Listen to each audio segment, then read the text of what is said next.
Welcome to the guest lecture, special lecture, sir. Thank you so much.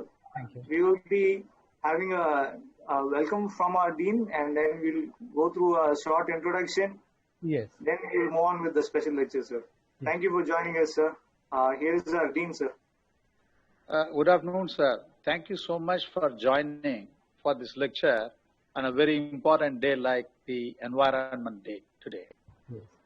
And I could just browse through that, your experience in the field as well as, your other interactions with many associations as well as organizations concerning with environment. I am, in fact, deeply thankful, and I invite you for this today's webinar.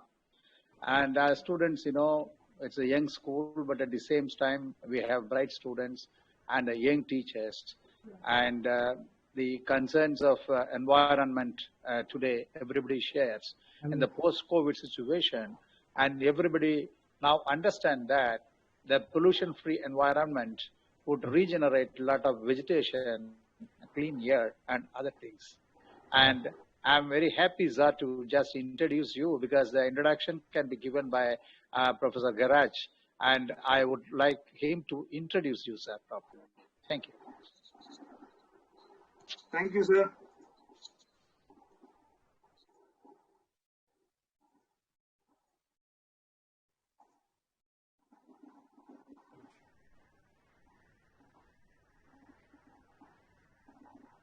Sir, can you hear us now? Yes, yes. Garaj, you please introduce him. Yes. Amali. Yes. Oh, yes, sir. I was thinking whether the connectivity was there. Okay. No. I'm fine with that. Yes. Welcome all to the special lecture on World Environment Day by Padma Shri Professor Dr. Romesh Gautam. He's a senior counsel in the Supreme Court for more than 35 years. He's a LIMCA record holder for conducting arbitration, the first person to conduct it in India. We will have a detailed profile about him read out in the next session. Next slide. He is a chairman and managing director of Casey's Law Company. He will be delivering a special lecture today by topic New EIA Process in India, Climate Principles for Enterprise and Biodiversity Protection. His brief profile is in this slide.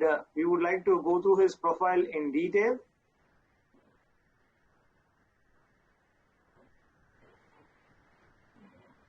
Yes, now I would like to call Mr. Magesh to present the detailed profile of Padma Shri Professor Dr. Romesh Gautam.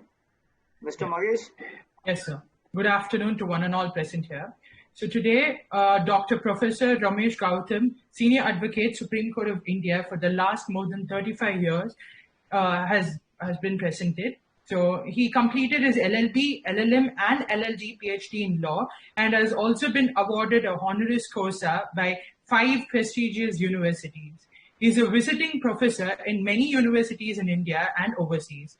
He has been Advocate General for 7 states. He is an endorser for Climate Principles of Enterprises. He has conducted several cases of international and national importance. His clients include central ministers, governors, and chief ministers. He has advised many foreign bankers, including KfW Germany, Nordic Investment Bank Finland, and Swiss Bank Corporation, Barclays Bank London, Lloyd Bank, etc., who have accepted his advice and granted huge amount of loans to Government of India in 1994. So he is the first Indian lawyer who has conducted international level dispute review boards, alternative dispute review cases for which he has entered in the LIMCA Book of Records. He is the 3rd lawyer in the whole world to conduct ADIA cases. He has acted as an arbitrator and also as counsel in many number of arbitration cases in India as well as overseas. He is known personality in field of law in India and abroad. He is Padma Shri, President of India awardee, LIMCA record holder, professor of law, author, writer, motivational speaker, political strategist, and analyst. He is also the senior arbitrator for several organizations.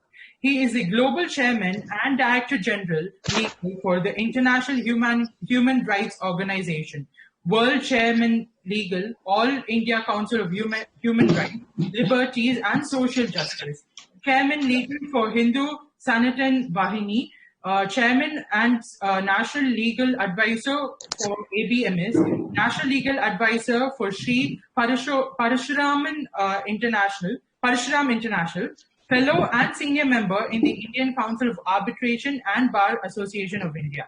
The recipient of 78 national and international awards. He has also held the title of International Jurist and Barrister in the Inns of Court, London.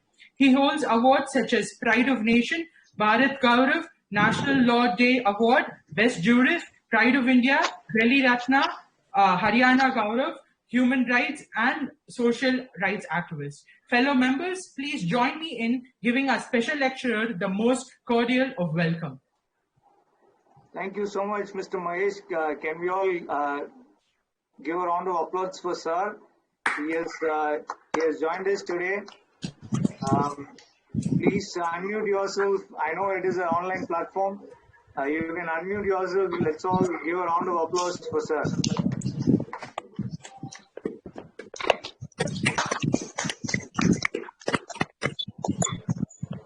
Thank you so much, sir. Sir, I need to have your video so that I can highlight it, sir. Am I not in video? Yes, sir. Your video is not yet on. Video is not on.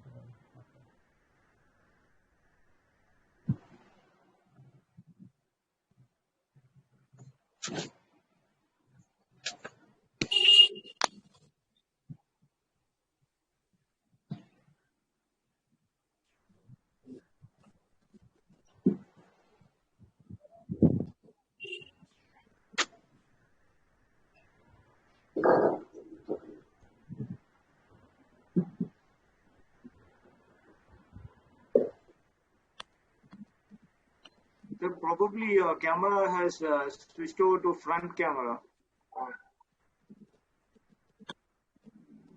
One second. मैंने कहा आप बात करो क्या वो ये तो camera वो कुछ बता रहा है. Hello. Yes, I'm his junior. I'm just trying to connect his video. I'm unable to. You can actually, I'm putting you in waiting room. If you join back again, it will be clear. Okay, I'll just exit and join again.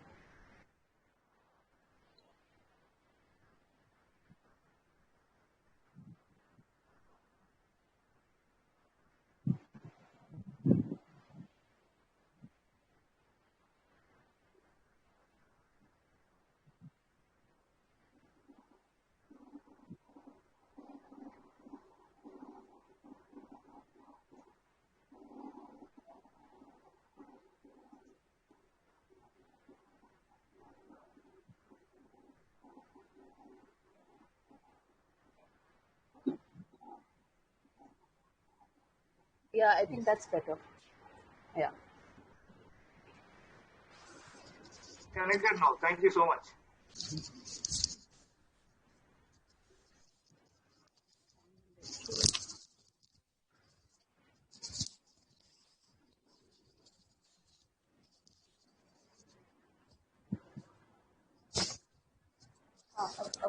Hello.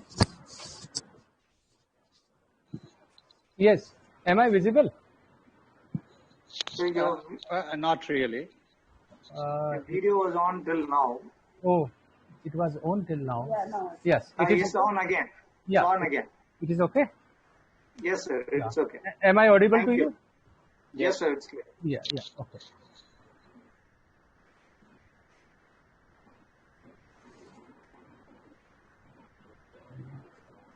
इस पर ही आता है इसका वो नहीं है ऐसे रहने दो.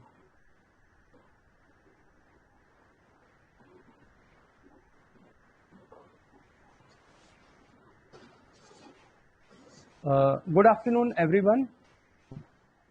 Are you able to hear me? Yes, sir. Yes, sir. Good Yes, sir. afternoon, sir. Yes. Okay. Good afternoon, sir.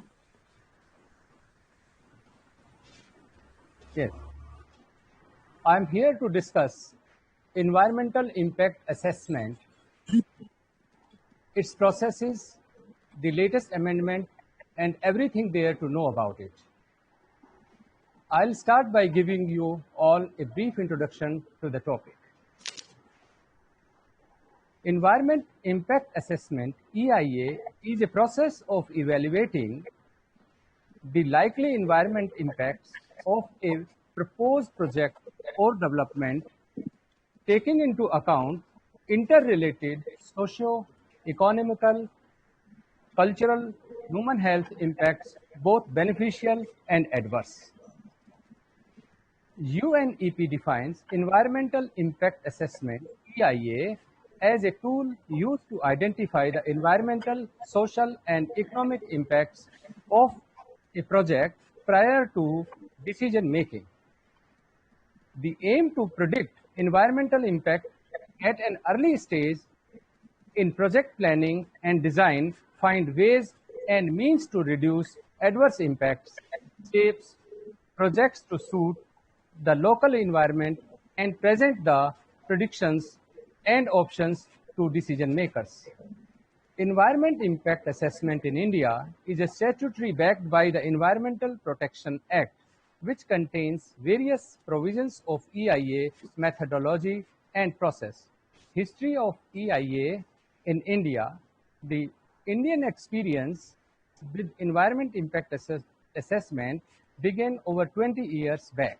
It started in 1976-77 when the Planning Commission asked the Department of Science and Technology to examine the River Valley project from an environment angle. Till 1994, environmental clearance from the central government was an administrative decision and lacked legislative support. On 27 January 1994, the then Union Ministry of Environment and Forest, under the Environment Protection Act 1986, promulgated an EIA notification making environmental clearance EC mandatory for expansion or modernization of any activity or for setting up new projects listed in Schedule 1 of the notification. The Ministry of Environment, Forest and Climate Change notified new EIA legislation in September 2006. The notification makes it mandatory for various projects such as mining, thermal power plants, river valley, infrastructure, roads, highways, ports, harbors, and airports, and industries, including very small electroplating or foundry units, to get environment clearance.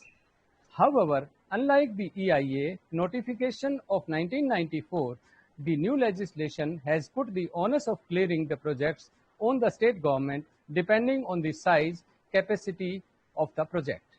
The EIA process, EIA involves the steps mentioned below.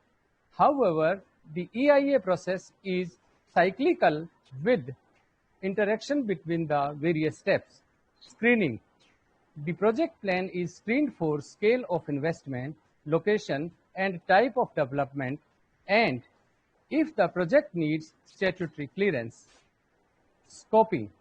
The project potential impacts, zone of impacts, mitigation, possibilities, and need for monitoring. Collection of baseline data. Baseline data is the environmental status of study area. Impact prediction. Positive and negative, reversible and irreversible, and temporary and permanent impact need to be predicted, which presupposes a good understanding of project by the assessment agency. Mitigation measures and EIA report. The EIA report should include the actions and steps for preventing, minimizing, or bypassing the impacts, or else the level of compensation for probable environmental damage or loss. Public hearing. On completion of the EIA report, public and environmental groups living close to the project site may be informed and consulted. Decision making. The Impact Assessment Authority, along with the experts, consult the project in charge along with the consultant to take the final decision. keeping in mind EIA and EMP, that is Environment Management Plan. Monitoring and implementation of Environmental Management Plan. The various phases of implementation of the projects are monitored. Assessment of alternatives, delineation, mitigation measures, and environmental impact assessment report. For every project, possible alternatives should be identified and environmental attributes compared. Alternatives should cover both projects' location and process technologies. Once alternatives have been reviewed, a mitigation plan should be drawn up for the selected option and is supplemented with an environment management plan to guide the proponent towards environmental improvements. Risk assessment, inventory analysis, and hazard probability and index also from part of EIA procedure. Stakeholders in the EIA process, those who propose the project, the environmental consultant who prepares EIA on behalf of the project proponent, Pollution Control Board, state or national. Public has the right to express their opinion.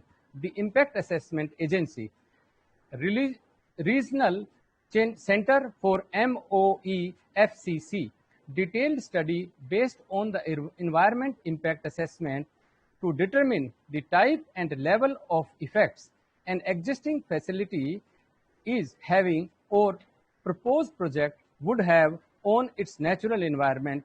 Its objectives include to help decide if the effects are acceptable or to be reduced for continuation of the facility or proceedings with the proposed project.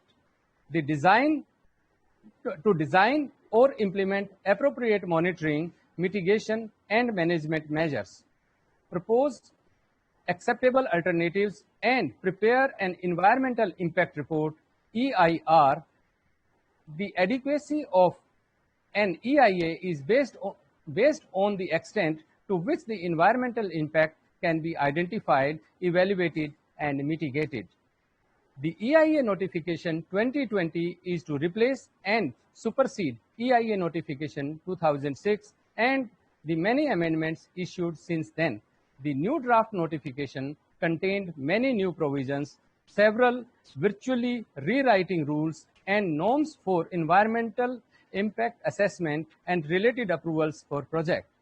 The draft of the Environment Impact Assessment Notification 2020 proposes a mechanism to legitimize some actions currently listed as violation, like project starting construction without a valid clearance, dilute rules by expanding the list of projects exempted from the public consultation, and does not prescribe a robust post-environment clearance monitoring system. The draft EIA notification 2020, which is going to replace EIA notification 2006, was put in the public domain on March 12, and the Ministry of Environment, Forest and Climate Change has sought views and comments from all stakeholders on it within the next 60 days. The EIA notification 2006 regulates the environment clearance given by the national government for projects such as dams, mining, thermal power plants, infrastructure projects like highways, ports, airports, and big construction projects. Instead of focusing on ensuring the protection of environment, the draft EIA 2020 undermines the order of the National Green Tribunal, which has ruled against the post facto approvals. The purpose of this notification is to legitimize illegalities done by the industries. It seems to be emphasizing that an industrial project that has violated environmental rules will have a right to seek approval for it, as long as that project is permissible in the area. Cases of violation means instances where project either started the construction work or installation or excavation or expanded the production or project area without prior environment clearance. In March 2017, the national government has come out with a notification that provided industrial projects with a chance to regulate projects that started construction or undertook expansion or modernization without prior environment clearance. It was supposed to be one-time chance, but since then the mechanism has turned into fait accompli situation. Since 2017, the Ministry of Environment, Forest and Climate Change expert panel has held 31 meetings for hundreds of such projects that violated the EIA 2006 rules. The draft EIA 2020 goes to a step further as it institutionalizes the fait accompli situation. For example, the draft EIA 2020 notes that such violation being recurring in nature may come to the notice in future during the process of appraisal or monitoring or inspection by regulatory authorities. Therefore, the ministry deems it necessary to lay down the procedure to bring such violation project under the regulation in the interest of environment at the earliest point of time rather than leaving them unregulated and unchecked, which will be more damaging to the environment. The draft stressed that in case where the project developer itself reports the violations, the appraisal committee shall stipulate the implementation of the environment management plan, comprising remediation plan and natural and community resource augmentation plan, corresponding to 1.5 times of the ecological damage assessed and economic benefit derived due to violation, where it will be 2 times the ecological damage in cases where the violation is found by government or during the appraisal by the appraisal committee. In the environment clearance process, public consultation is an important component under which the concerns of the local affected persons and others who have a stake in the environmental impact of the project are ascertained with a view to appropriately take into account while designing the project. In the latest draft, the Ministry of Environment, Forest and Climate Change proposes to expand the list of projects that do not need to seek public consultation before they seek environment clearance. The draft said that the public consultation is exempted for projects including modernization of irrigation projects, all building, construction and area development projects, inlet waterways, expansion or widening of the national highways, all projects concerning national defense and security or involving other strategic consideration as determined by the central government, all linear projects like pipelines in border areas, and all the offshore projects located beyond the 12 natural miles. It also held that all projects concerning national defense and security or involving other strategic consideration as determined by the central government shall require prior environment clearance from the ministry without any change in the category of the projects, but no information relating to such projects shall be placed in the public domain. Also, a mining project can now get environment clearance for a period up to 50 years in the beginning itself, which in the 2006 version was only up to 30 years. This provision will ensure a huge help for the building and construction lobby, which has been facing several court cases regarding clearance rules. With this, it is now ensured that the construction industry will no longer require an appraisal from the expert panel of the Environment Ministry. Similarly, the term strategic project is used in the proposed EIA notification where public consultation is exempted. Defense and security related projects are understandable, but the government can designate any other projects as of strategic importance in the name of energy, security, etc. to steer it clear of any public consultation and push the project. It can be an irrigation project or a mining project. The controversy around blanket clearance to housing project started in the first term of the Prime Minister Narendra Modi-led government when in December 2016, the Ministry of Environment, Forest and Climate Change allowed construction projects between 20,000 to 150,000 square meters to proceed without environment clearance. The ministry has suggested that the local authorities integrate environmental conditions into their bylaws and grant permission. However, this was challenged before the NGT, which had ruled against such a notification giving blanket clearance.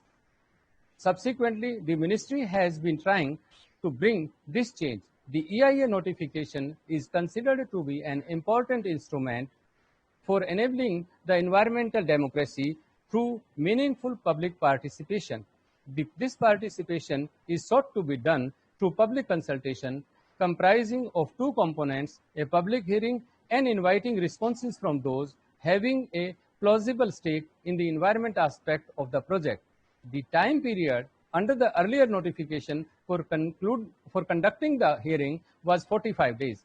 Under the new draft notification, this time has been reduced to that of 40 days. Hearings conducted across the country have been notorious for providing incomplete EIA report, encouraging discussions on irrelevant details of the project, high level of discrepancies in the information provided, etc., thereby rendering the entire idea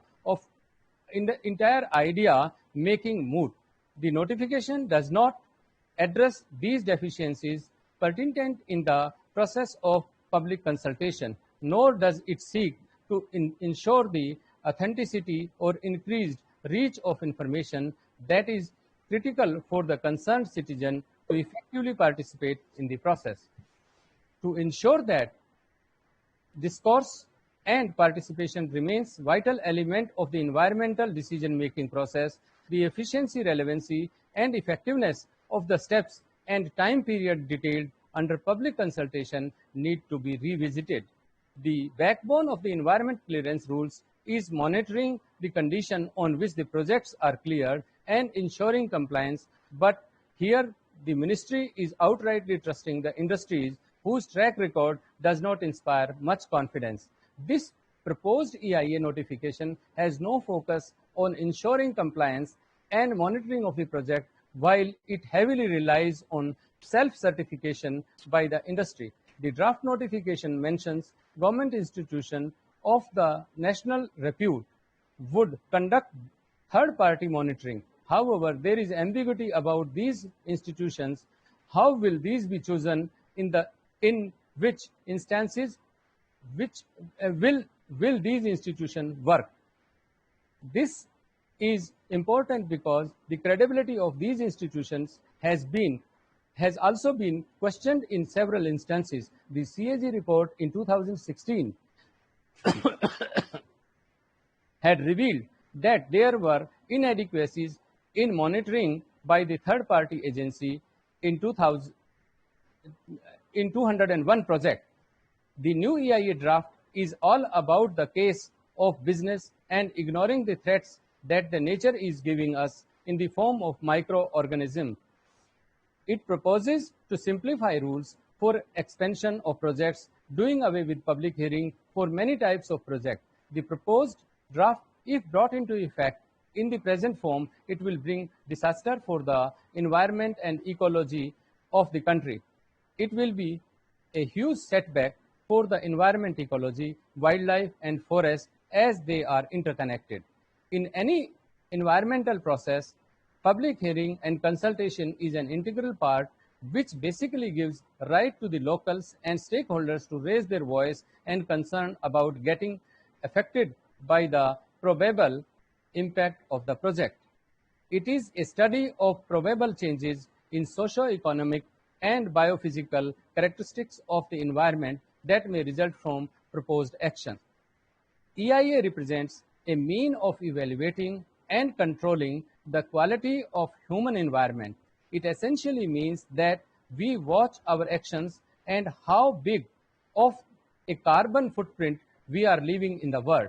A carbon footprint is the amount of greenhouse gases, primarily carbon dioxide, which is released into the atmosphere by a particular human activity. A carbon footprint can be broad measures or be applied to the actions of an individual, a family, an event, an organization, or an entire nation. It is an intrinsic link between the environment and economic growth. EIA is a valuable decision-making tool indicating the alternate routes of development, alternate project site, alternate process technologies, carrying capacity of the specific ecosystem, quality of environment before, during, and after the proposed development activity. The purpose of EIA is to help design projects which enhance the quality of environment by examining alternatives. The goal of environmental impact assessment are resource conservation, waste minimization, recovery of byproduct, efficient equipment, and balance in the environment and nature by different ways. Environment governed by following laws. Role of a man in nature is to create final order, harmony, and balance. Humans can engineer nature and modify it to his benefit. We as humans have a moral obligation to protect and preserve the environment. A life support system in its wild state is necessary for the survival of human beings. Environment is beautiful, magnificent, powerful, and unpredictable, as if we allow global warming to increase and we are not wary of our actions, we would face the wrath of nature.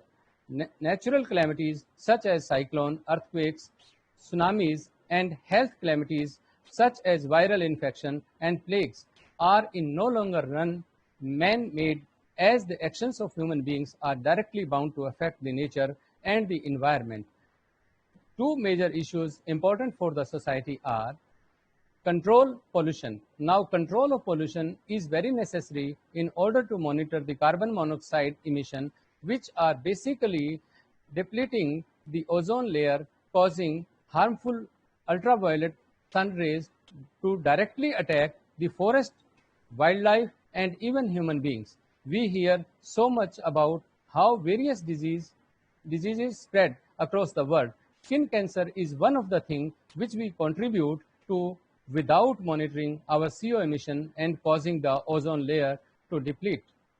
Proper use of resources, environmental impact assessment, and planning and conservation of natural resources can govern these issues. Natural resources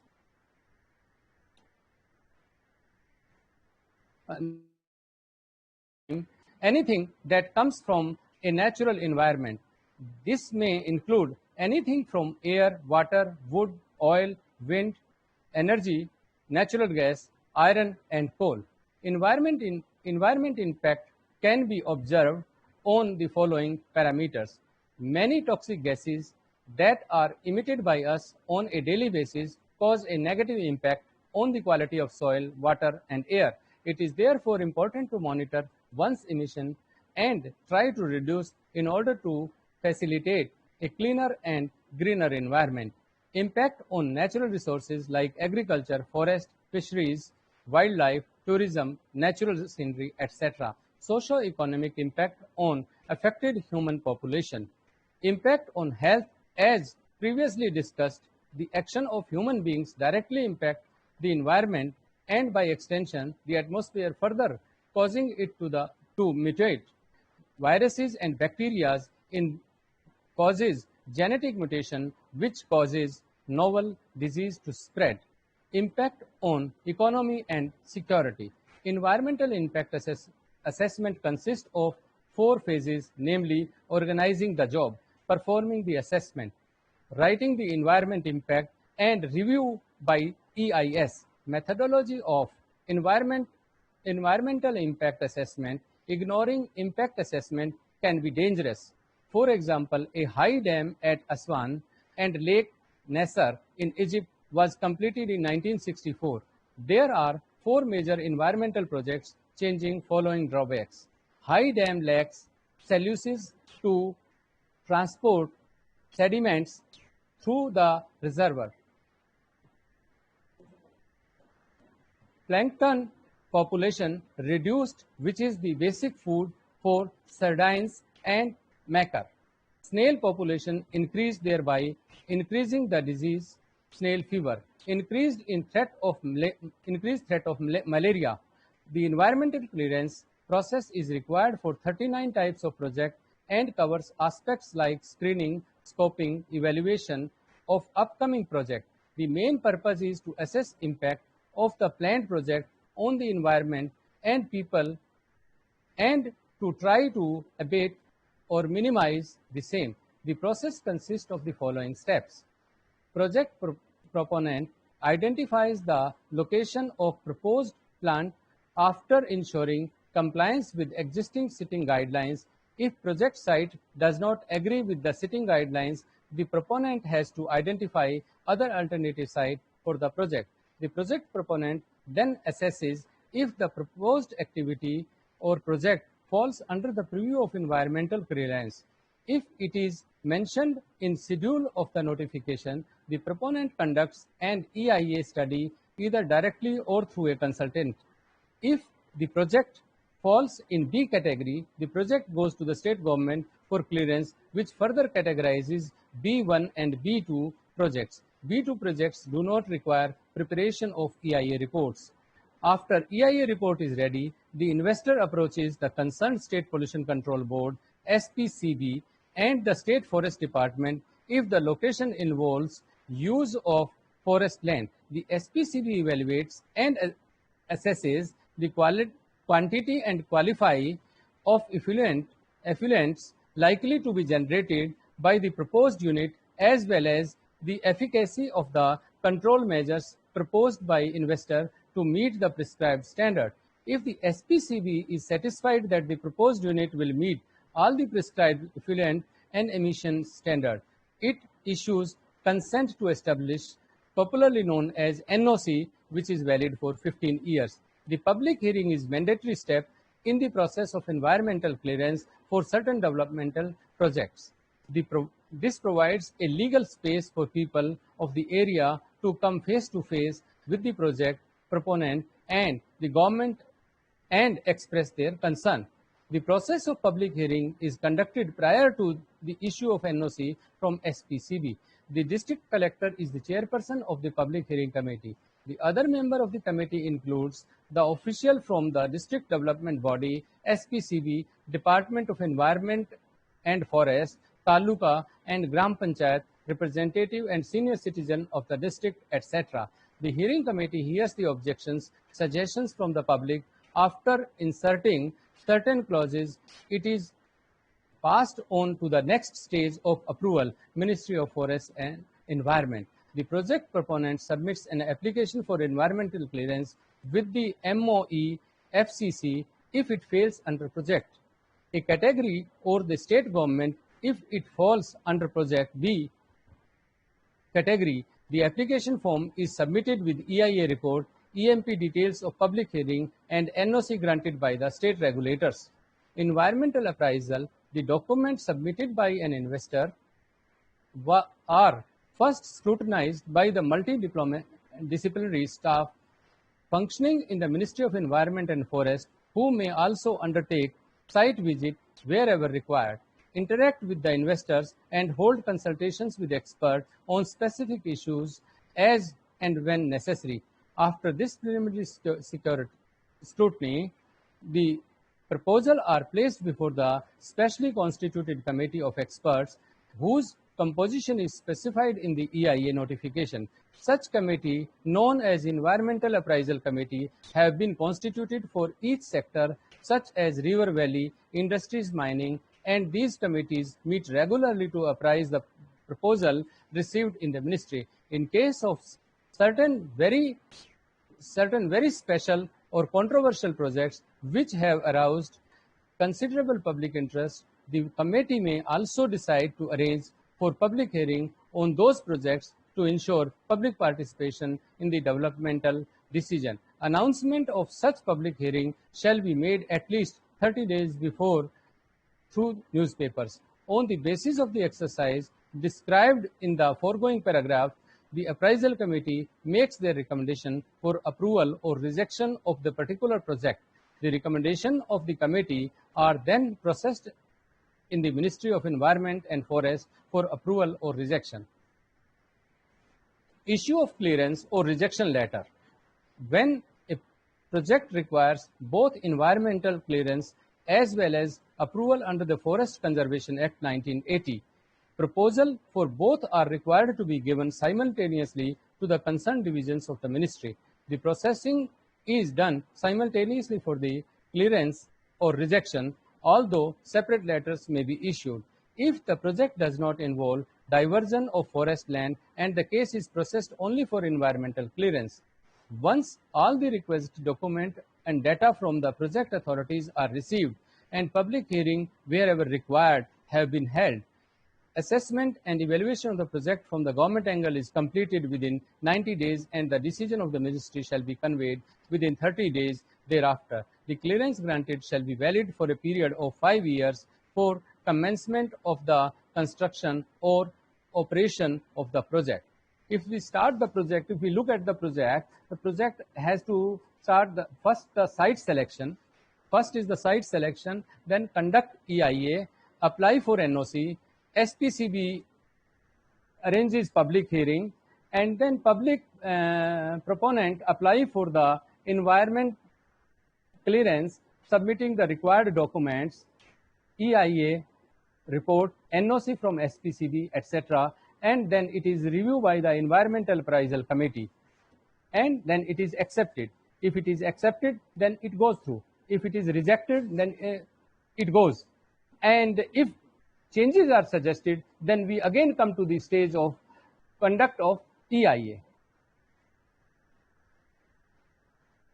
Industrial projects located in any of the following notified ecology fragile sensitive areas would require environmental clearance irrespective of type of project.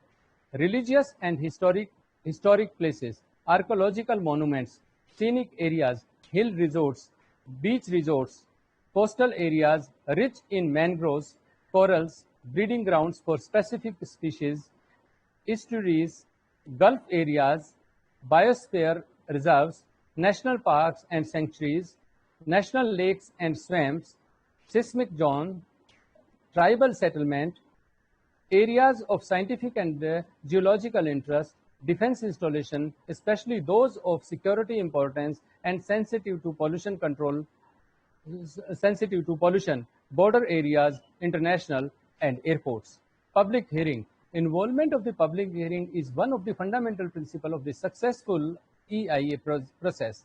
It not only provides an opportunity to those directly affected by the project to express their views on the environmental and social impact of the proposal, but also bring about the transparency in the environmental clearance system. Nearly all EIA systems make some sort of provisions for public involvement. This could be in the form of public consultation or dialogue, or public participation, which is a more interactive and intensive process of stakeholders' engagement. Most EIA projects are undertaken through public consultation rather than participation. Public consultation refers to the process by which the concern of the local people regarding the adverse impact of the projects are ascertained and taken into account in the EIA study. The concept was legally introduced in India in the form of public hearing in 1997. Since then, the public hearing process has been conducted as a mandatory step of environment clearance for most projects and activities. The public consultation process ensures an equitable and fair decision-making process, resulting in better environmental outcome. The type of consultation, whom to consult during EIA activities, when and how to do so, and who should do it, all vary significantly from project to project. This depends on the needs of the project. However, if an important component for all kinds of projects, this is because public consultation helps allay the concern of the local community and reduce inaccurate information in the EIA report. Ideally, public consultation should start from when the idea of project is conceived and continue throughout the course of the EIA. The 5 main stages when public involvement can take place in EIA process are screening, scoping, impact, analysis and mitigation, review of EIA quality, and implementation and follow-up. In India, the role of the public in the entire environment clearance process is quite limited. Public consultations happens at a very late stage when the EIA report is already prepared and the proponent is about to present it to the review committee for clearance. This means that the EIA study is unable to take into account the concerns and issues important to public. Even if the member of the community raise certain issues in the public hearing process, they have no means of knowing if it actually get addressed in the final EIA report, as they have no access to it. There are several weaknesses in the public hearing process as it exists now.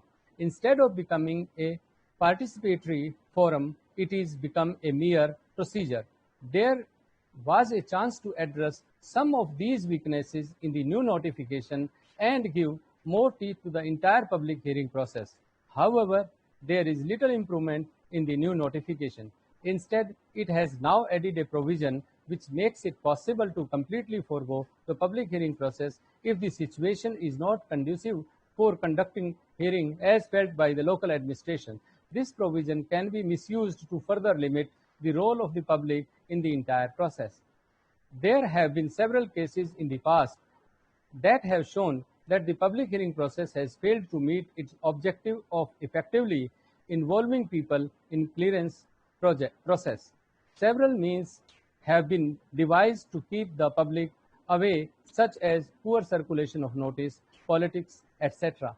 Case study: integrating climate change, adaptation, and biodiversity protection into EIA biodiversity loss is one of the largest environmental concerns of the 21st century. In the light of this, a primary goal of all EIA should be to take a broader mandate to conserve and protect biodiversity. The connection between the biodiversity and climate change is clear, as flora and fauna adapt differently and provide different services to the surroundings environment. A more robust number of species help the environment adapt better to changes in weather. The diversity also helps to reduce the impact of natural disasters in an area by helping to increase stormwater absorption, control erosion, and help an area recover more quickly in the event of a natural disaster does occur. Considering that climate change and biodiversity are interconnected in a cause and effect feedback loop, a negative effect on one factor creates a continual downward trend in both. While this downward trend can happen naturally, the influence of development projects can increase the speed at which this occurs. While all projects, through their environmental impacts, have potential negative effects on environment, if implemented properly, they can slow or stop this downward trend from occurring, helping to maintain balance in the ecosystem in the face of global climate change. In the end, identifying the integrating and relevant climate change issues and biodiversity factors into EIA will result in a more resilient project and save valuable financial, human, and natural resources in the event of any extreme events caused by climate change. Identify climate change and biodiversity issues early in the EIA. Identify climate change and biodiversity challenges during the screening and scoping phases of EIA will help to better inform the EIA moving forward. Where information is available, historical data to help identify trend to compare to the most current baseline data collected will provide a better idea of the rate of biodiversity loss as well as any extreme changes in the climate that may otherwise be regarded as normal. This data may be available from technical reports from earlier EIA or from government or scientific databases. Where quantitative data is unavailable, interviews and field observations with knowledgeable locals can help to provide a general idea of such trends. Key indicators to follow as drivers of climate change. measurement greenhouse gas emission G, GHG quantity CO2, NOS, CH4 and O3 in the atmosphere, extreme weather events, frequency and severity of the event, disaster risk factors contributing to environment vulnerability, risk of soil erosion, landslide, susceptibility to drought, flood, forest health in the face of invasive species and forest fires.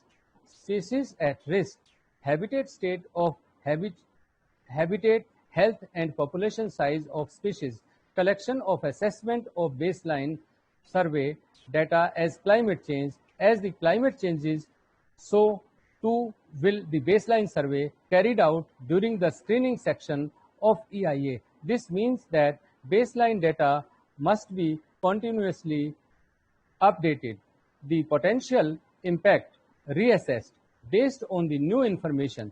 This will require an evaluation of how EIA are used. Traditionally, EIA have been undertaken with the intention of obtaining an environmental license and ensuring impact mitigation. This has meant that once the document has been finished, it is archived. While impact monitoring still occurs, it is meant to address issues if applicable standards are surpassed, indicating an impact could occur. When accounting for climate change and biodiversity, the EIA becomes a living document that is revisited on regular basis as new baseline data is collected and weighed against the project. Collection of data should be undertaken both for climate and biodiversity in the area. While it is not explicitly the responsibility of the project to mitigate biodiversity loss if it is not directly affecting this trend, it is part of a larger responsibility to help maintaining the environmental and social integrity within the area of impact and plants and animals therein. After all, once species become extinct, it is impossible to reclaim them. Support ecosystem services to help reduce environment damage by using local natural resources that provide essential services to the environment. A project can reduce cost and help maintain more resilience in the face of climate change. Ecosystem services are geographical or ecological features in an area that helps people benefit from the environment around them. They may include provisioning of services such as wild food, medicines, fresh water, regulating services like wetlands and forests, cultural services such as parks and green spaces, and supporting services that form photosynthesize and cycle nutrients. All such environmental features also help to maintain and keep the surroundings environment healthy. Consider the adaptability and resilience of the impacted environment. All environments have limit to the amount of change they can absorb. Different factors such as ecosystem services, biodiversity, amount of prior human development, and cumulative environment impacts from other projects all contribute to the ability of environment to adapt the climate change. All ecosystems have limits that defines their ability to cope with the change without losing their primary attributes.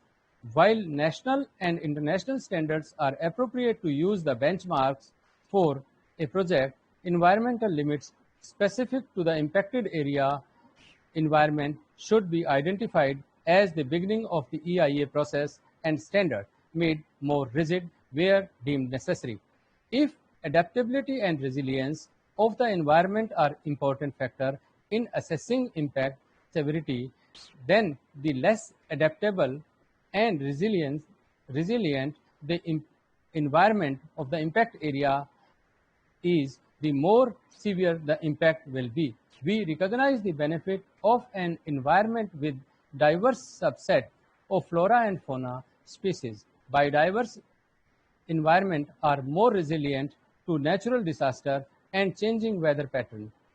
And each plant and animal plays an essential role within the functioning of ecosystem. Such diverse system also provide many benefits to human living within or near these natural environment, many of whom depend on the system for their livelihood. This means that an environment management plan should focus on avoiding irreversible biodiversity loss, seek alternate solution that minimize such loss, use mitigation to restore biodiversity where loss is unavoidable, compensate for those unavoidable loss, optimize environmental benefits, and seek to review the declining species population. There are many factors that contribute to the loss of biodiversity.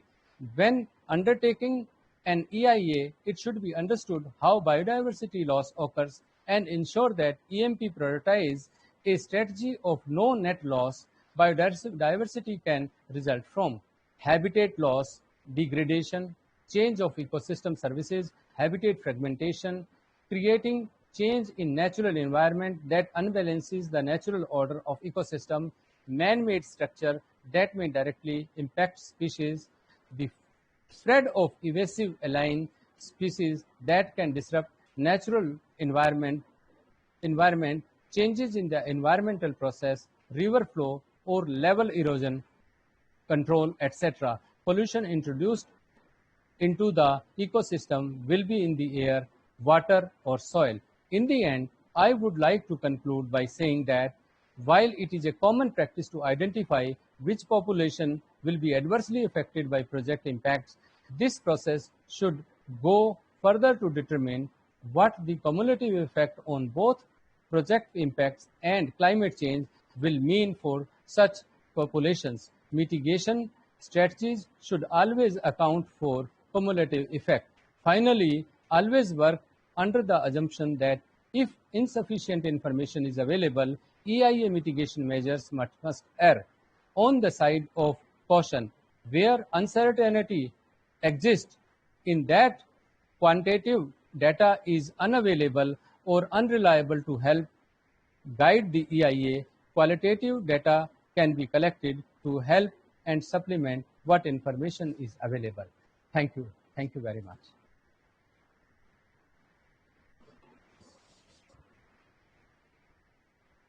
Thank you so much, sir. Now, students would like to interact with you. Yes, sure. I'm opening it. The students will be one after the other joining for question and answer sessions. Yes, sure. Students, you are advised to raise your hand in the chat box, the participants list, so that I can allow you to ask questions. Yes, Antriksh Sharma. Yes. If you can be very brief, it would help to have more questions. So I would like you to be very brief in asking the questions. Go ahead, Antriksh. Yes, sir. Good afternoon, sir. Sir, I have a question regarding we have such a lot of conventions and legislations. Can you speak little loudly? Hello. You have to keep your mic closer. Yes. Am I audible, sir? Speak little loudly. Yes. Sir, we have a lot of legislations. We have a lot of legislations in our system, and then we go on to say finally that the implementation of legislations are being very not in a smooth way. So lastly, we are implementing something, and finally we are concluding by saying that it's very difficult for us to comply with the biodiversity conventions or any convention in a go. So can you please brief that why it is not very strict, or even EIA is not followed strictly when it comes for something? Okay. What is your name? Antriksh, sir. Antriksh, we need to have a political will to implement things. Many many schemes, many proposals are not implemented because there is no will to implement it.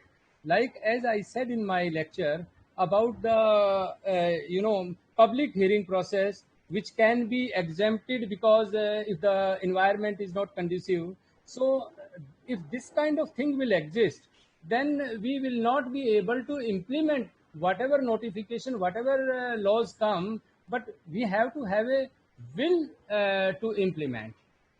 That, of course, is needed. Okay. Yes. Thank you, sir. Next person.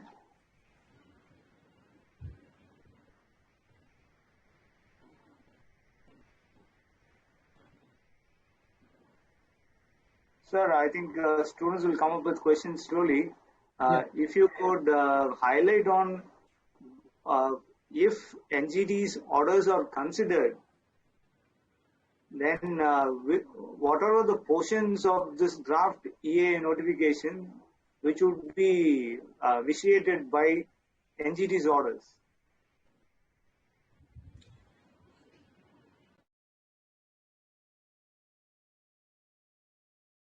Can you hear me, sir?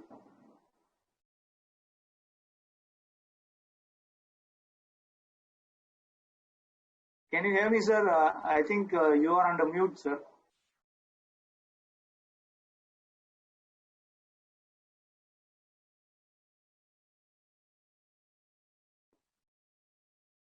Sir, your mic is on mute. Now it's open. Yes. Yeah. Sir, if the NGT's orders are considered, Yeah. what are the portions of the new EAA notification which would be affected by the NGT's orders? See, what happens is that this EIA new notification can be implemented if more powers are given to NGT. Question is that the powers sometimes there are interventions, there are outside interventions in implementation. So sometimes NGT also finds itself as helpless. So I would say that more powers, more independence has to be given to the tribunals and the courts. So NGT must become an autonomous body. That is right. That is right. Okay. And NGT should have more powers. And I think at the stage of NGT, there should not be, according to me, there should not be any appeal to Supreme Court against the order of NGT should be final. Yes. Because NGT is the supreme body to decide about the pollution and Environmental issues. environment. Yes, sir. And NGT is basically the High Court's green bench turned into a separate forum. Right. For all practical purpose, if a High Court's order is final, unless there is a leave given by the Supreme Court to handle the case, Yes. look into the case again. For all practical purpose, High Court orders are supposed to be the final orders. But you see the practicability of the things. In all cases, even the smallest amount is involved, the stakes, even the smallest stake is involved. People go to Supreme Court nowadays. Yes. So and when and Supreme Court, when they go to Supreme Court, sometimes a case where no interference should be done is interfered. So you can't say that High Court order is final or NGT order is final. It is all subject to the orders of the Supreme Court. People do go. Yeah, that is one of the ways in which we have increased the backlogs. Yes, right. Yes, students, are there any student waiting with a question?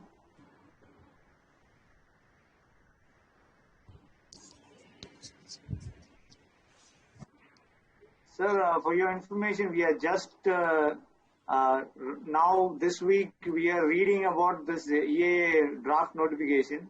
Yes. next week, most probably we'll be completing reading, and with your insights, it will be very helpful to go forward with reading the draft. Let let's hope for the best. Yes, sir. And what do you think would be the outcome of this draft notification and public consultation over the draft, sir? What would be the outcome? See, as I already said, that there has to be a will. If the will is there, then of course the result will be better. And we had just gone through the definitions of the EA draft notification. Yes. And there are a lot of inclusive definitions with etc. mentioned in few definitions. Yes. And what are those etc. in the inclusive definitions? It's very vague. And Yes. no legislation can afford to have vague phrases in the definition part. Basically, it is in the form of draft legislation only. Once the draft legislation is made an act, then the rules will come into play, and the rules will explain all those etc. Or wherever there is a gray area, the rule made under this act would I think, come into play. So there is one student asking a question, sir. Yes. Sir, you said about Mr. Yes. Chetan, you can go ahead. so you said about the political will. Can judiciary step into the shoes of legislative and enforce this political will? Because saying we have signatory of many conventions, and many times political will go against it. Can judiciary enforce it by stepping into the shoes of it? See, basically, we have division of power. Division of power is the legislature, executive, and judiciary. The power to legislate lies with the political parties, the government which is in power. Judiciary is only to explain it. Wherever there is doubt, wherever there is gap, that can be filled by judiciary by giving explanation of it. But judiciary cannot legislate. Legislature has to legislate. So it cannot be a permanent solution. It doesn't seem to be unless there is a will to implement. Yes.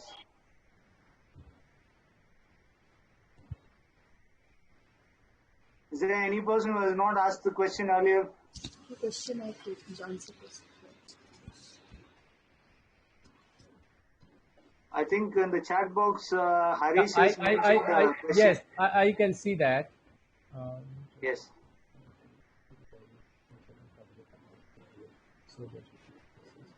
Of course, we have to For question. for everything we have to make more awareness. No doubt about it. And right to environmental information is yet to be recognized in environment impact assessment area. Yes. Uh, Yes. Public consultation only opens up for participation, but active propagation of the EIA for any project is not done. Yes. So in the local area, it is not published for everybody's knowledge. It is not published. It is not circulated properly sometimes. Sometimes because of some intervention, the report goes that the environment is not conducive for public hearing. So these all problems which come, and these are the problem areas. And yeah, we do have to scale up our administrative setup also. We have a 65-year-old administrative setup trying to implement new laws. Yes, So that is also a drawback we have. that is the drawback. Yes. Thank you so much, sir. If there are no questions, I would like to call upon Ms. Nida to summarize the session. Yeah, sure. Ms. Nida, would you like to summarize this session? I would like to put you on spotlight.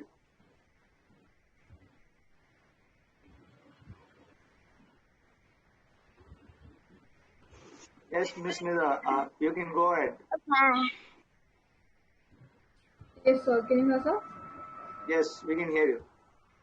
Yes, sir. So, sir has enlightened us with the topic of environmental impact assessment notification draft. So, basically, he initially discussed about the environmental impact assessment, how it is interrelated to social and economic aspect, and how the UNEP plays a role in this, and also and how the environmental the Environmental Protection Act and statutory laws of the India has a relation with this particular draft. And he also he quoted about the 20 in 20 years back, the Department of Science and Technology, then Union Ministry, gave a the environmental impact notification, where it was made mandatory thing for the modern world. Also, he set some projects such as mining, highway, thermal projects, industries which play a major role, and how these are governed under the environmental impact assessment. He mentioned about the alternatives which are which should be reviewed in this particular thing, and the risk analysis which has to be looked upon before taking up a project, and the efforts that are acceptable and also an appropriate way of implementing a particular project.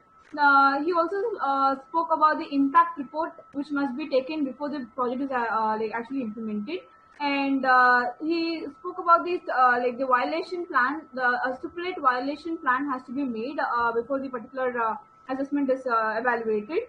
The ecological damage, which was the another thing that he was about, and he mentioned about the environment blanket clearance which has to be made by the NGT, which has to be made by the NGT against the rule notification, and the environmental impact assessment. He spoke about the various participation response from others who have crossed the stage. So further getting into this particular discussion, we spoke about how important public consultation is, and the issue of clearance in the project letter which was mentioned by him. And also, was also told about the many coastal gulf areas and biosphere areas, which are also the tribal. Hello. I think your data is low. Can you hear me? I'll switch off your video, ma. Go ahead. Yes, sir.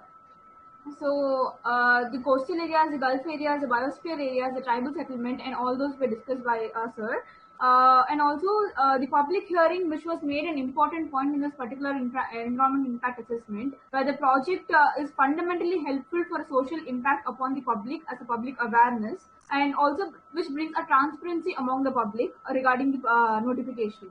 So it is an intensive process among the public to have this public consultation to concern the local people regarding the decisions made, and this particular decision helps in better environmental outcome and makes the decisive process more clear for the people. He mentioned about the 5 steps which are required for the public consultation. Some are like the screening, scoping, and implementation steps.